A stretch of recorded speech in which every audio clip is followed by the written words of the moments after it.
രാജ്യത്തെ ഞെട്ടിച്ച വ്യവസായി CJ റോയിയുടെ മരണത്തിലെ ദുരൂഹത.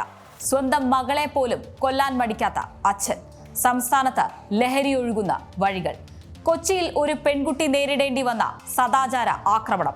ഇക്കഴിഞ്ഞ വാരം കേരളം ചർച്ച ചെയ്ത കുറ്റകൃത്യങ്ങൾ പരിശോധിക്കാം. എല്ലാ പ്രേക്ഷകർക്കും സ്വാഗതം ക്രൈം വാച്ചിലേക്ക്. വ്യവസായ ലോകത്തെയും സാധാരണക്കാരായ മലയാളികളെയും ഒരുപോലെ ഞെട്ടിച്ചതാണ് കോൺഫിഡന്റ് ഗ്രൂപ്പ് ചെയർമാൻ CJ റോയിയുടെ മരണം. കടബാധ്യതയൊന്നുമില്ലാതെ സാമ്രാജ്യം പടുത്തുയർത്തിയ റോയിയുടെ മരണം ഇപ്പോഴും ദുരൂഹമാണ്. ആദായ നികുതി വകുപ്പിന്റെ പരിശോധനയ്ക്കിടെ ജീവനൊടുക്കിയ സംഭവത്തിൽ പുറത്തുവന്ന ചില സുപ്രധാന വിവരങ്ങളാണ് ഇന്നും നമ്മെ ചിന്തിപ്പിക്കുന്നത്.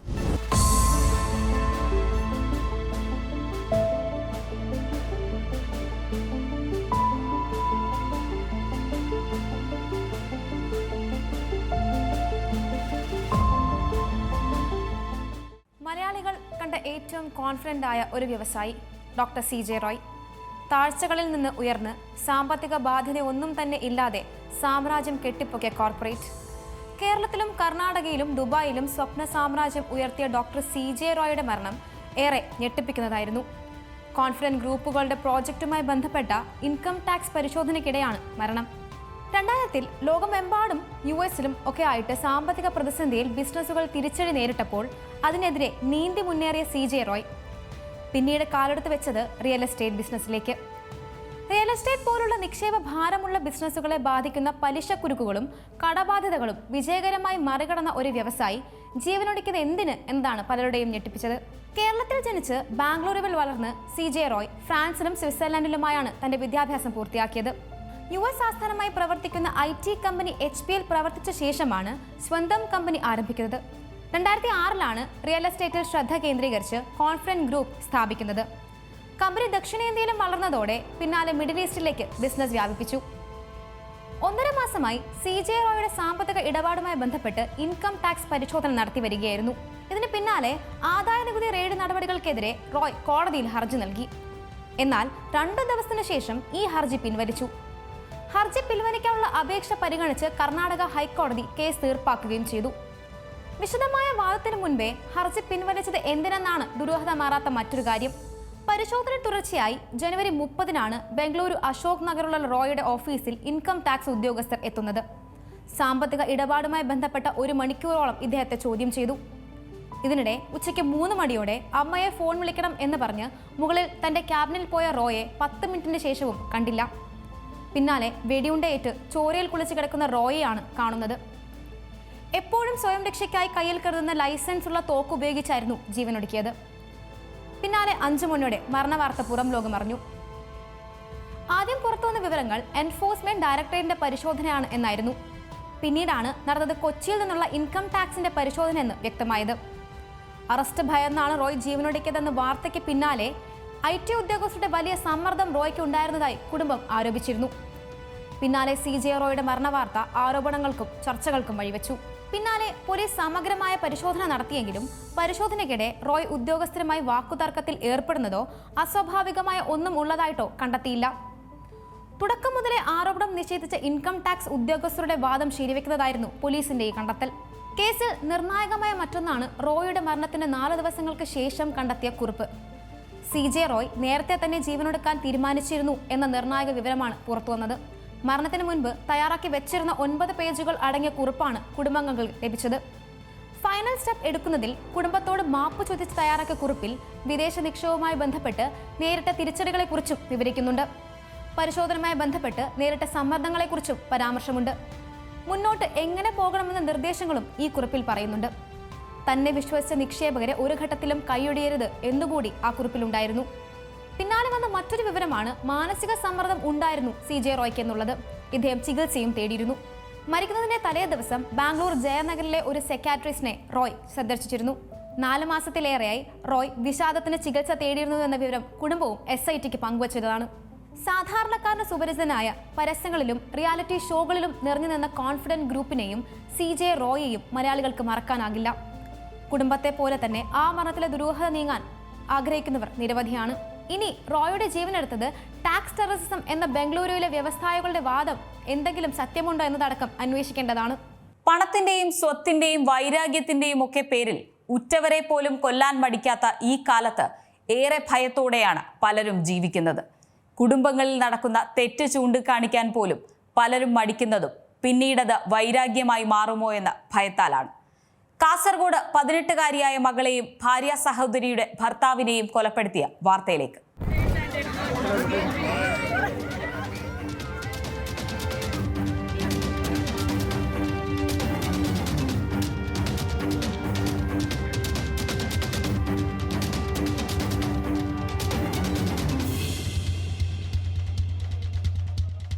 കാസർഗോഡ് മഞ്ചേശ്വരത്താണ് കുടുംബ വഴക്കിനിടെ പിതാവിന്റെ കുത്തേറ്റ് +2 വിദ്യാർത്ഥിയായ ഏക മകളും ഭാര്യ സഹോദരിയുടെ ഭർത്താവും കൊല്ലപ്പെട്ടത്. കുഞ്ചത്തൂർ ഗവൺമെന്റ് ഹയർ സെക്കൻഡറി സ്കൂളിന് സമീപം തുമിനാട് ഹിൽ ടോപ്പ് നഗറിലെ വീട്ടിൽ ജനുവരി 3-ാം തീയതി വൈകിട്ടാണ് ഞെട്ടിക്കുന്ന സംഭവം. 18-കാരി ജുമൈലയും ഉമ്മ താഹിറയും ഇവരുടെ സഹോദരിക്കും ഭർത്താവ് ഷെയ്ഖ് അബ്ബയ്ക്കും ഒപ്പമായിരുന്നു താമസം. താഹിറയും ഭർത്താവ് ഉമർ ഫാറൂഖും തമ്മിൽ ദാമ്പത്യ പ്രശ്നങ്ങളുണ്ടായിരുന്നു. ഇവർ തമ്മിലുള്ള പ്രശ്നങ്ങൾ ചർച്ച ചെയ്യാനായി ഇരുവരുടെയും ബന്ധുക്കൾ പലപ്പോഴും ഇടപെട്ടിരുന്നു. ഇതിനു പുറമെ പ്രതി ഉമർ ഫാറൂഖും ഭാര്യ സഹോദരിയുടെ ഭർത്താവായ ഷെയ്ഖ് അബ്ബയും തമ്മിൽ സ്വത്ത് തർക്കമുണ്ടായിരുന്നു. സ്വത്ത് മകളുടെ പഠനത്തിനും മറ്റും വേണമെന്ന് താഹിറയും ഷെയ്ഖ് അബ്ബയും ആവശ്യപ്പെട്ടു. ഇതിൽ പ്രകോപിതനായ ഉമർ കയ്യിൽ കരുതിയ കത്തി ഉപയോഗിച്ച് ആദ്യം ഷെയ്ഖ് അബ്ബയെ ആക്രമിക്കുകയായിരുന്നു. തുടർന്ന് ഭാര്യ സഹോദരിയെയും ആക്രമിച്ചു. സ്കൂളിൽ നിന്നെത്തിയ മകൾ ജുമൈല കാണുന്നത് പിതാവിന്റെ അതിക്രമമാണ്. ഇത് തടയാനെത്തിയതിനിടെ ജുമൈലയ്ക്ക് കഴുത്തിലും വയറ്റിലും ഗുരുതരമായി പരിക്കേൽക്കുകയായിരുന്നു. ഉടൻ തന്നെ പരിക്കേറ്റ ഇരുവരെയും ആശുപത്രിയിലെത്തിച്ചെങ്കിലും ജുമൈല വൈകിട്ട് തന്നെ മരിച്ചു. ഗുരുതരമായി പരിക്കേറ്റ് ചികിത്സയിലിരിക്കെ തൊട്ടടുത്ത ദിവസം പുലർച്ചെയോടെയാണ് ഷെയ്ഖ് അബ്ബയും മരണപ്പെട്ടത്. സംഭവസ്ഥലത്ത് തന്നെ ഉണ്ടായിരുന്ന ഉമർ ഫാറൂഖിനെ പോലീസ് എത്തിയാണ് കസ്റ്റഡിയിലെടുത്തത്. കൊലപാതകം നടത്തിയപ്പോൾ പ്രതി മദ്യലഹരിയിലായിരുന്നു.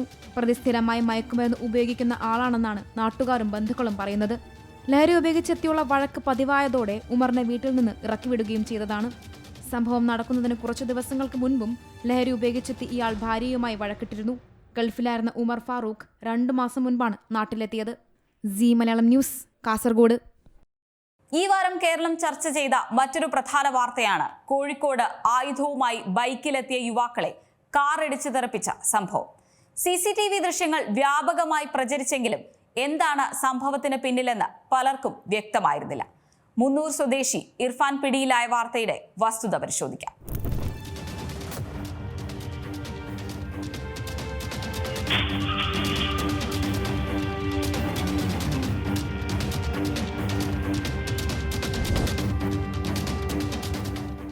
ആയുധവുമായി 2 യുവാക്കൾ അമിതവേഗതയിൽ ദിശ തെറ്റിച്ചെത്തുന്നു.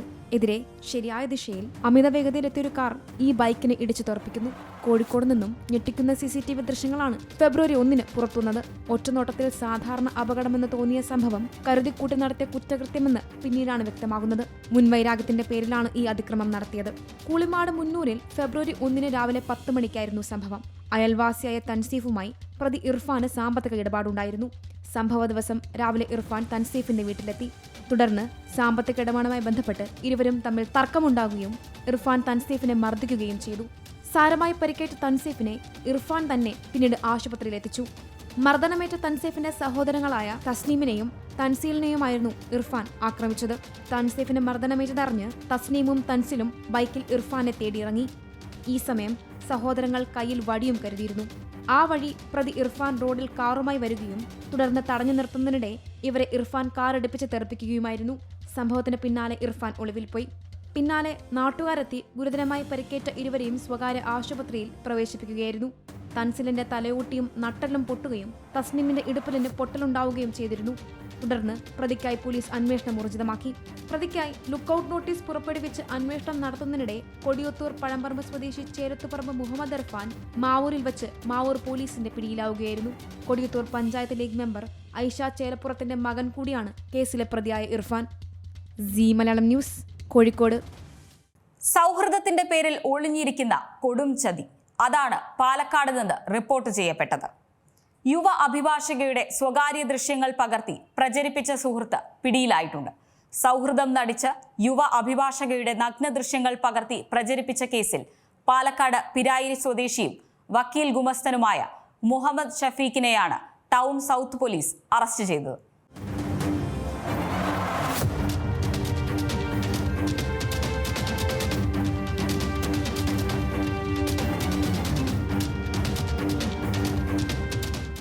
ജനുവരി ആദ്യവാരമാണ് കേസിനാസ്പദമായ സംഭവം നടന്നത്. യുവ അഭിഭാഷകയും ഗുമസ്തൻ മുഹമ്മദ് ഷഫീഖും സൗഹൃദത്തിലായിരുന്നു. ഈ സമയത്താണ് യുവതി അറിയാതെ ഗുമസ്തൻ നഗ്നദൃശ്യങ്ങൾ ചിത്രീകരിച്ചത്. യുവതിയുടെ വിവാഹശേഷം ഇരുവരും തമ്മിലുള്ള സൗഹൃദം തകർന്നു. ഇതിനുശേഷമാണ് യുവാവ് യുവതിയുടെ ബന്ധുക്കൾക്ക് വാട്സാപ്പിലൂടെ ദൃശ്യങ്ങൾ അയച്ചുകൊടുത്തത്. യുവതിയുടെ പരാതിയിൽ കേസെടുത്ത പാലക്കാട് ടൗൺ സൗത്ത് പോലീസ് 24 വയസ്സുള്ള ഷഫീഖിനെ അറസ്റ്റ് ചെയ്യുകയായിരുന്നു. IT ആക്ട് പ്രകാരമാണ് കേസെടുത്തത്. വൈദ്യപരിശോധനയ്ക്ക് ശേഷം കോടതിയിൽ ഹാജരാക്കിയ യുവാവിനെ റിമാൻഡ് ചെയ്തു. സുഹൃത്ത് ബന്ധത്തിൽ നിന്ന് അഭിഭാഷക പിന്മാറിയതിന്റെ വൈരാഗ്യത്തിലാണ് പ്രതി ദൃശ്യങ്ങൾ പ്രചരിപ്പിച്ചതെന്നാണ് പോലീസ് കണ്ടെത്തൽ. അഭിഭാഷകനായ ഷെയ്ഖ് ദുള്ളയുടെ ഓഫീസിലെ ഗുമസ്തനായി ജോലി ചെയ്തിരുന്ന ആളാണ് ഷഫീഖ്. ഈ സമയത്ത് ജൂനിയർ വക്കീലായി പ്രാക്ടീസ് ചെയ്യുകയായിരുന്നു പരാതിക്കാരിയായ അഭിഭാഷക. ഓഫീസിൽ മറ്റാരുമില്ലാത്ത സമയങ്ങളിൽ ഇവർ തമ്മിലുണ്ടായിരുന്ന സ്വകാര്യ നിമിഷങ്ങൾ അഭിഭാഷക അറിയാതെ ഷഫീഖ് വീഡിയോ ചിത്രീകരിക്കുകയായിരുന്നു. അഭിഭാഷകയ്ക്ക് വിവാഹാലോചന വന്ന് അവർ ഷഫീഖിൽ നിന്നും മാറിപ്പോയതോടെയാണ് തന്റെ കയ്യിലുള്ള ചിത്രങ്ങൾ ഷഫീഖ് സോഷ്യൽ മീഡിയയിലൂടെ പ്രചരിപ്പിച്ചത്. തുടർന്നാണ് അഭിഭാഷക പരാതി നൽകിയത്. Zee Malayalam news, Palakkad. മനോനില തെറ്റുന്ന മനുഷ്യർ ഒന്നും ചിന്തിക്കാതെ പലപ്പോഴും ജീവിതം അവസാനിപ്പിക്കുന്ന നിരവധി വാർത്തകളാണ് നമ്മൾ എന്നും കാണുന്നത്. അതിൽ സാധാരണക്കാരെന്നോ പോലീസ് ഉദ്യോഗസ്ഥരോ എന്ന് വ്യത്യാസമില്ല. തിരുവനന്തപുരം കോവളത്ത് അടുത്തിടെ പെൺ സുഹൃത്തിനെ ജീവനൊടുക്കിയ നിലയിൽ കണ്ടതിന് പിന്നാലെ സിവിൽ പോലീസ് ഓഫീസർ ജീവനൊടുക്കിയ സംഭവം നാടിനെ തന്നെ ഞെട്ടിച്ചിരിക്കുകയാണ്.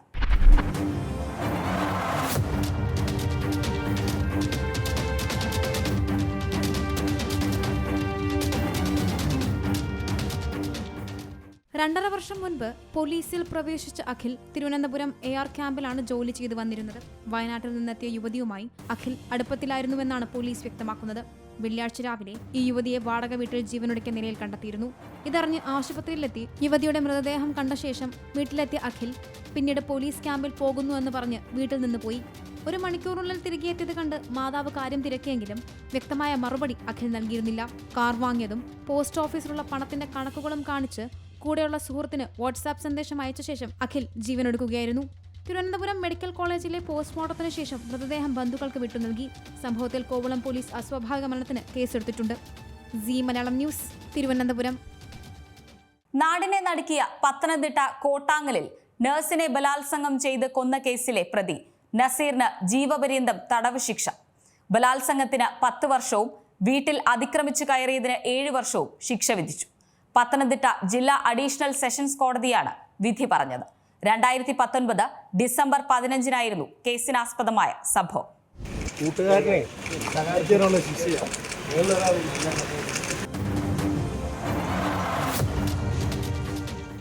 സിനിമാ കഥയെ വെല്ലും വിധമായിരുന്നു കോട്ടാങ്ങാൽ ടിഞ്ചു വധക്കേസും അതിന്റെ അന്വേഷണവും. ഭർത്താവുമായി പിണങ്ങിക്കഴിഞ്ഞ ടിഞ്ചു സ്കൂൾ കാലഘട്ടത്തിലെ സുഹൃത്തുമായി ജീവിച്ചു വരവെ 2019 ഡിസംബർ 15-നായിരുന്നു കൊല്ലപ്പെടുന്നത്. ആദ്യം കേസ് അന്വേഷിച്ച ലോക്കൽ പോലീസ് കൊല്ലപ്പെട്ട ടിഞ്ചുവിന് ഒപ്പം താമസിച്ചു വന്ന ആൺ സുഹൃത്തായ ടിജിനെ പ്രതിയെന്ന് സംശയിച്ചു. അതിക്രൂര മർദ്ദനമാണ് പെരുമ്പട്ടി പോലീസ് സ്റ്റേഷനുള്ളിൽ ടിജിൻ നേരിട്ടത്. എന്നാൽ അന്വേഷണം എങ്ങുമെത്തിയില്ല. പിന്നീട് കേസ് ക്രൈംബ്രാഞ്ച് ഏറ്റെടുത്തു. ഈ സമയത്തൊന്നും യഥാർത്ഥ പ്രതിയായ തടി കച്ചവടക്കാരൻ നസീർ പോലീസിന്റെ സംശയ നിഴലിലെ ഉണ്ടായിരുന്നില്ല. എന്നാൽ അന്വേഷണത്തിന്റെ പ്രാരംഭഘട്ടത്തിൽ തന്നെ ടിഞ്ചുവിന്റെ ശരീരത്തിൽ ഉണ്ടായിരുന്ന കെട്ടാണ് പ്രതി നസീറിൽ എത്തിച്ചത്.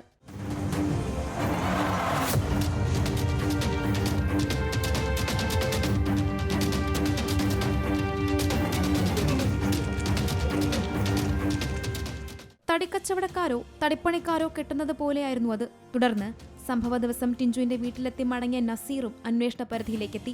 ടിഞ്ചുവിന്റെ നഖത്തിനുള്ളിൽ നിന്നും ലഭിച്ച ശരീരത്തിലെ തൊലിയുടെ ശാസ്ത്രീയ പരിശോധനാ ഫലം പ്രതി നസീർ തന്നെ ഉറപ്പിച്ചു. 20 മാസത്തോളം നടന്ന അന്വേഷണത്തിനൊടുവിലായിരുന്നു യഥാർത്ഥ പ്രതി നസീറാണെന്ന് കണ്ടെത്തുന്നത്. പത്തനംതിട്ട ജില്ലാ അഡീഷണൽ സെഷൻസ് കോടതിയാണ് പ്രതിക്ക് ജീവപര്യന്തം തടവ് ശിക്ഷ വിധിച്ചത്. ബലാത്സംഗത്തിന് 10 വർഷവും വീട്ടിൽ അതിക്രമിച്ചു കയറിയതിന് 7 വർഷവും ഉൾപ്പെടെയാണ് ശിക്ഷ. ഇതിനു പുറമെ 10 ലക്ഷം രൂപയും പിഴ വിധിച്ചു. C Malayalam news, Pathanamthitta. Thiruvananthapuram Thampanoor police station പരിധിയിൽ ഒരാഴ്ചക്കിടെ നിരവധി മോഷണ കേസുകളാണ് റിപ്പോർട്ട് ചെയ്യപ്പെട്ടത്. 3 ക്ഷേത്രങ്ങളിൽ നിന്ന് കാണിക്കവഞ്ചിയും വിവിധയിടങ്ങളിൽ നിന്നും ബൈക്കുകളും മൊബൈൽ ഫോണുകളും മോഷ്ടിച്ചു. വിവിധ കേസുകളിലായി 6 പ്രതികൾ പിടിയിലായിട്ടുണ്ട്.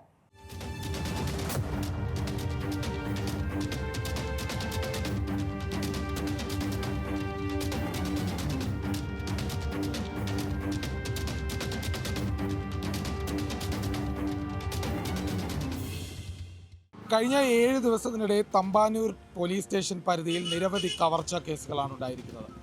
ഏകദേശം 3 ക്ഷേത്ര കൊള്ള അടക്കം, അതായത് ക്ഷേത്രത്തിൽ നിന്നും ഭണ്ഡാരപ്പെട്ടി മോഷ്ടിച്ചതടക്കം നിരവധി കേസുകളുണ്ട്. ബൈക്ക് മോഷണമടക്കമുള്ള കേസുകളുണ്ട്. അതോടൊപ്പം തന്നെ മൊബൈൽ ഫോൺ കടയിൽ നിന്നും മോഷ്ടിച്ച കേസുകളടക്കം നിരവധി കേസുകളുണ്ട്.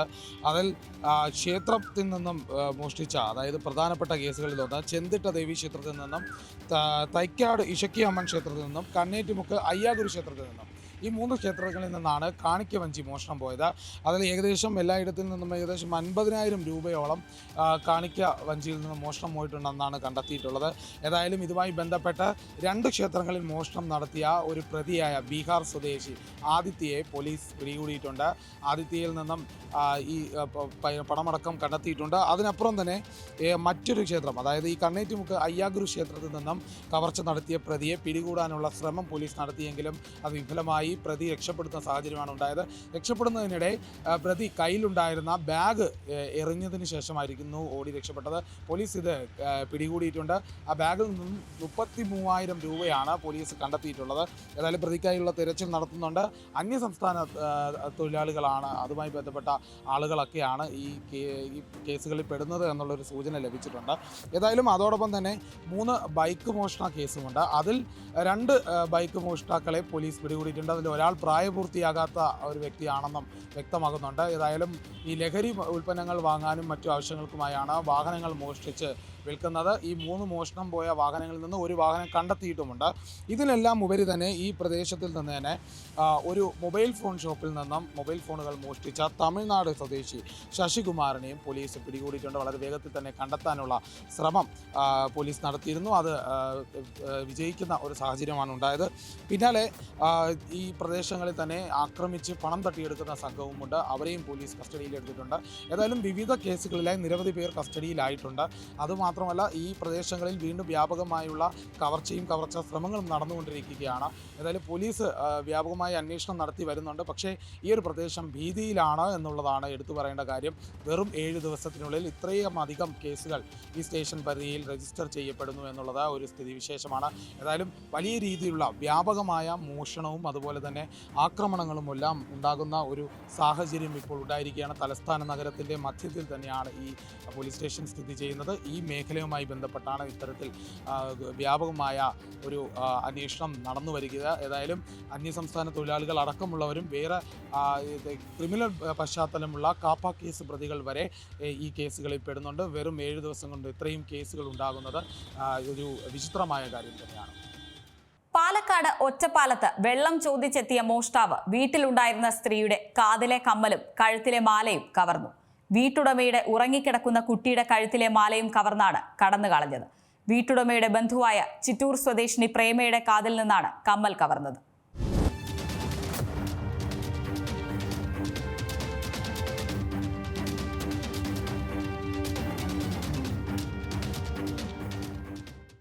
പാലക്കാട് പത്തിരിപ്പാല പൂക്കോട്ടുകുന്നിൽ ബുധനാഴ്ച രാവിലെ 10:40ഓടെയാണ് സംഭവം.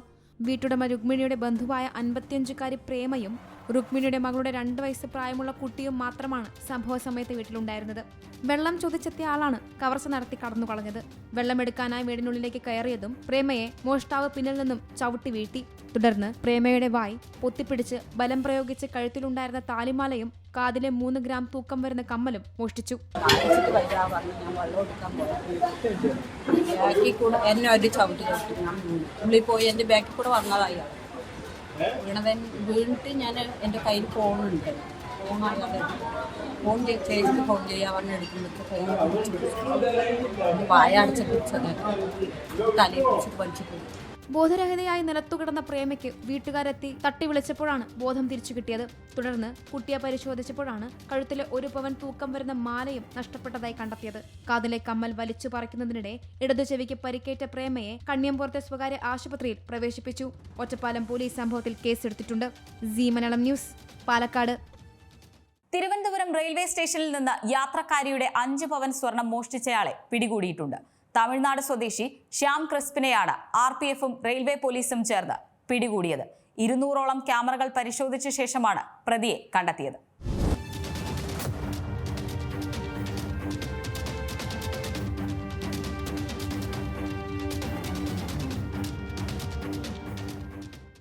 കഴിഞ്ഞ 25-ാം തീയതിയാണ് തിരുവനന്തപുരം റെയിൽവേ സ്റ്റേഷനിൽ യാത്രയ്ക്കെത്തിയ സ്ത്രീയുടെ ബാഗിൽ നിന്നും 5 ലക്ഷം രൂപയിലധികം വില വരുന്ന സ്വർണ്ണാഭരണങ്ങൾ മോഷണം പോയത്. RPFന് ലഭിച്ച പരാതിയെ തുടർന്ന് അന്വേഷണം ആരംഭിച്ചു. CCTVയിൽ പതിഞ്ഞ ദൃശ്യങ്ങൾ കേന്ദ്രീകരിച്ച് നടത്തിയ അന്വേഷണമാണ് നിർണായകമായത്. നഗരത്തിലെ 200 ക്യാമറകൾ പരിശോധിച്ചു. അങ്ങനെ കൃത്യമായി പ്രതിയിലേക്ക് എത്തി. കന്യാകുമാരി ഭൂതപ്പാണ്ടി സ്വദേശി 42 വയസ്സുകാരൻ ശ്യാം ക്രിസ്പിനാണ് പ്രതി. കേരള റെയിൽവേ പോലീസും RPFും ക്രൈം ഇന്റലിജൻസും ചേർന്നാണ് പ്രതിയെ പിടികൂടിയത്. തുടർന്ന് നെടുമങ്ങാട് ഒരു മില്ലിന് സമീപം ഒളിപ്പിച്ചു വച്ചിരുന്ന സ്വർണ്ണാഭരണങ്ങളും കണ്ടെത്തി. നെടുമങ്ങാട് ഭാര്യ വീടിന് സമീപമാണ് പ്രതി സ്വർണം ഒളിപ്പിച്ചത്.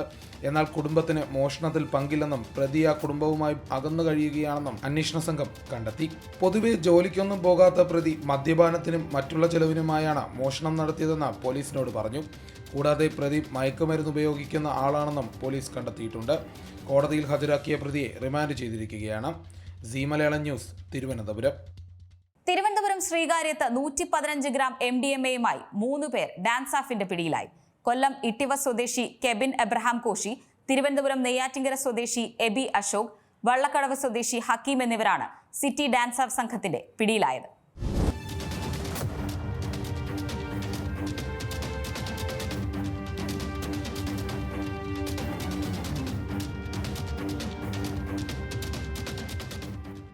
തിരുവനന്തപുരം ശ്രീകാര്യം ചെറുവയ്ക്കൽ നമ്പിക്കലെ വാടക വീട്ടിൽ നിന്നാണ് 115 ഗ്രാം MDMA പിടികൂടിയത്. എബ്രഹാം കോശി, എബി അശോക്, ഹക്കീം എന്നിവരിൽ നിന്നാണ് MDA കണ്ടെടുത്തത്. CNG കമ്പനിയിലെ ജീവനക്കാരെന്ന് പറഞ്ഞാണ് ഇവിടുത്തെ വീട് വാടകയ്ക്കെടുത്തത്. പിടിയിലായ വള്ളക്കടവ് സ്വദേശി ഹക്കീം നേരത്തെയും മയക്കുമരുന്ന് കേസുകളിൽ പ്രതിയാണ്. ബംഗളൂരുവിൽ നിന്ന് MDMA വാങ്ങി കേരളത്തിലെത്തിച്ച് ചില്ലറ വിൽപ്പന നടത്തുന്ന സംഘമാണ് ഇത്. ഇവരിൽ നിന്ന് മൈക്രോ ത്രാസുകളും MDMA ചൂടാക്കാൻ ഉപയോഗിക്കുന്ന ഗ്ലാസ് ഓയിൽ ബർണർ ട്യൂബുകളും പിടികൂടിയിട്ടുണ്ട്. ഒരാഴ്ച മുൻപ് MDMAയുമായി പിടികൂടിയവരിൽ നിന്ന് ലഭിച്ച വിവരത്തിന്റെ അടിസ്ഥാനത്തിൽ നടത്തിയ പരിശോധനയിലാണ് ഇവരെ കിട്ടിയത്. പ്രതികളെ ശ്രീകാര്യം പോലീസിന് കൈമാറി. Zee Malayalam news, Thiruvananthapuram. ജോലി കഴിഞ്ഞ് താമസ സ്ഥലത്തേക്ക് തന്റെ സുഹൃത്തിനൊപ്പം മടങ്ങുമ്പോഴായിരുന്നു കൊല്ലം സ്വദേശിനിയായ പെൺകുട്ടി സദാചാര ആക്രമണം നേരിട്ടത്. എറണാകുളം തിരുവാണിയൂരിലെ 9 അംഗ സംഘമാണ് അതിക്രമത്തിന് പിന്നിൽ. പെൺകുട്ടിയെ നിലത്തിട്ട് വലിച്ചിഴച്ച് മുഖത്തും വയറ്റത്തും ചവിട്ടി. രക്ഷിക്കാൻ ശ്രമിച്ച ഓട്ടോറിക്ഷ ഡ്രൈവർക്ക് നേരെയും സംഘം അക്രമം അഴിച്ചുവിട്ടു. ഒടുവിൽ പോലീസ് സ്ഥലത്തെത്തിയായിരുന്നു പെൺകുട്ടിയെ ആശുപത്രിയിൽ എത്തിച്ചത്. എറണാകുളം തിരുവാണിയൂരിലാണ് ഒരു പെൺകുട്ടി ക്രൂരമായ സദാചാര പോലീസിങ്ങിന് വിധേയയാകുന്നത്. തൻ്റെ ആൺസുഹൃത്തിനൊപ്പം ജോലി കഴിഞ്ഞ് താമസ സ്ഥലത്തേക്ക് മടങ്ങുമ്പോഴാണ് ഒരു സംഘം ആളുകൾ ഈ പെൺകുട്ടിയെ തടഞ്ഞു നിർത്തുകയും ക്രൂരമായി മർദ്ദിക്കുന്നത്. ബൈക്കിൽ സഞ്ചരിക്കുന്ന പെൺകുട്ടിയെ ചവിട്ടി നിലത്തിടുകയും തുടർന്ന് മുഖത്തും വയറ്റത്തുമടക്കം ഗുരുതരമായി തന്നെ മർദ്ദിക്കുകയാണ്. മർദ്ദനം കണ്ടുകൊണ്ട് നാട്ടുകാരിൽ ഒരു കൂട്ടരാണ് ഈ പെൺകുട്ടിയെ ആശുപത്രിയിൽ എത്തിക്കാൻ മുൻകൈയെടുക്കുന്നത്. ഓട്ടോറിക്ഷയിൽ ആശുപത്രിയിൽ എത്തിക്കാൻ ശ്രമിക്കുമ്പോൾ ഓട്ടോറിക്ഷ ഡ്രൈവറിനെയും ഈ സംഘം ക്രൂരമായി തന്നെ മർദ്ദിക്കുന്നുണ്ട്. മർദ്ദനത്തെ തുടർന്ന് പെൺകുട്ടിക്ക് വലിയ തോതിൽ പരിക്കുകളും ഏൽക്കുന്നു. തുടർന്ന് ചോറ്റാനിക്കര പോലീസ് സ്ഥലത്തെത്തിയാണ് ഈ പെൺകുട്ടിയെ ആശുപത്രിയിലാക്കുന്നത്. ആശുപത്രിയിൽ നിന്നും അവരുടെ താമസ സ്ഥലമായ കൊല്ലത്തേക്ക് പിന്നീട് വിദഗ്ധ ചികിത്സയ്ക്കും മറ്റുമായി ഈ പെൺകുട്ടി മാറുന്നുണ്ട്. തുടർന്ന് ഈ പെൺകുട്ടി ഉയർത്തിയ ഒരു പ്രധാനപ്പെട്ട ആക്ഷേപം എന്ന് പറയുന്നത് ചോറ്റാനിക്കര പോലീസ് സ്ഥലത്തെത്തുകയും സംഭവവുമായി ബന്ധപ്പെട്ട് കേസെടുത്തെങ്കിലും പ്രതികളെ ഒന്നും തന്നെ അറസ്റ്റ് ചെയ്യുവാൻ പോലീസ് ആദ്യഘട്ടത്തിൽ തയ്യാറായിരുന്നില്ല. തുടർന്ന് പെൺകുട്ടിയും ബന്ധുക്കളുമെല്ലാം പോലീസിൻ്റെ ഈ നടപടിയെ ചോദ്യം ചെയ്തുകൊണ്ട് രംഗത്തെത്തുകയും ചെയ്തിരുന്നു. പിന്നീടാണ് പോലീസ് മറ്റ് നടപടികൾക്കും മറ്റുമൊക്കെ കടന്നിട്ടുള്ളത്. നിലവിലേതായാലും ചോറ്റാനിക്കര പോലീസ് ഈ സംഭവത്തിൽ കേസെടുത്ത് അതിൻ്റെ അന്വേഷണം പുരോഗമിച്ചുകൊണ്ടിരിക്കുകയാണ്. കേരളം പോലെ ഒരു സംസ്ഥാനത്ത് അതിക്രൂരമായ ഒരു സദാചാര പോലീസിംഗ് നടക്കുന്നു എന്ന് പറയുമ്പോൾ അതേറെ ഞെട്ടിക്കുന്നതാണ്.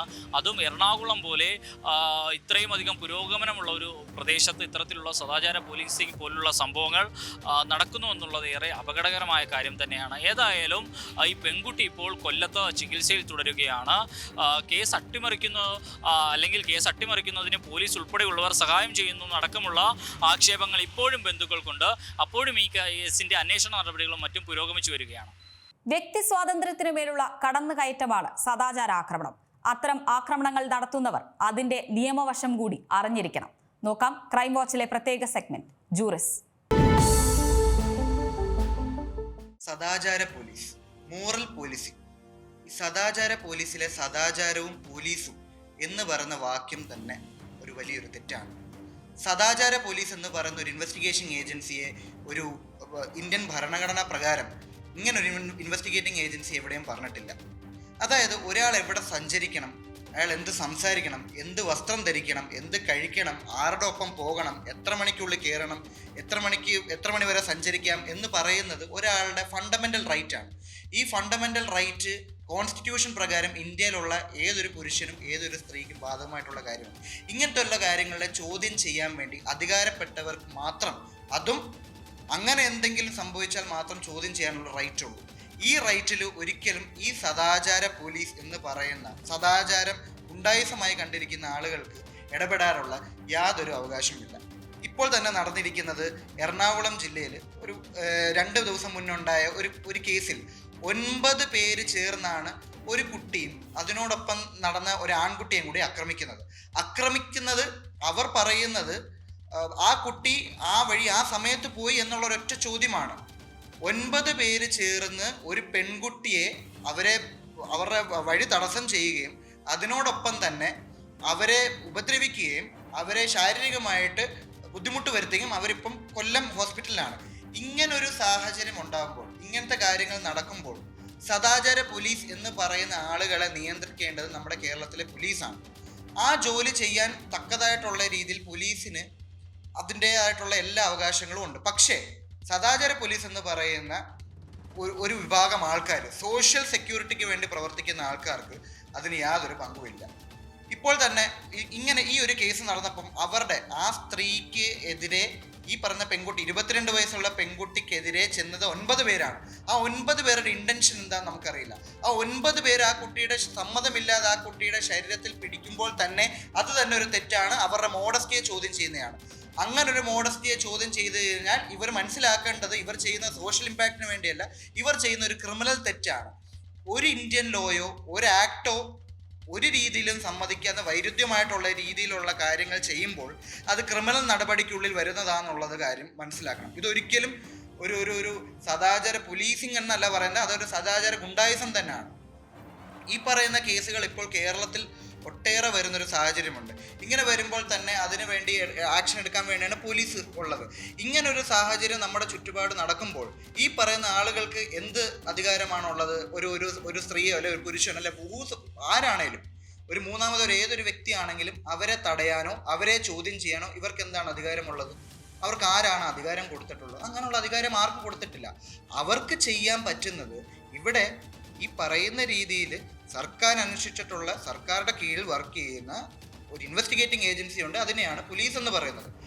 ഈ പോലീസിനെ വിവരം അറിയിക്കുകയും പോലീസ് അതിൻ്റെ ബാക്കി കാര്യങ്ങൾ നോക്കുകയാണ് ചെയ്യേണ്ടത്. ഈ പറയുന്ന കാര്യങ്ങളിലൊന്നും ഇപ്പം ഈ നടക്കുന്ന കേരളത്തിൽ നടക്കുന്ന പല കേസുകളും നമുക്കറിയാം.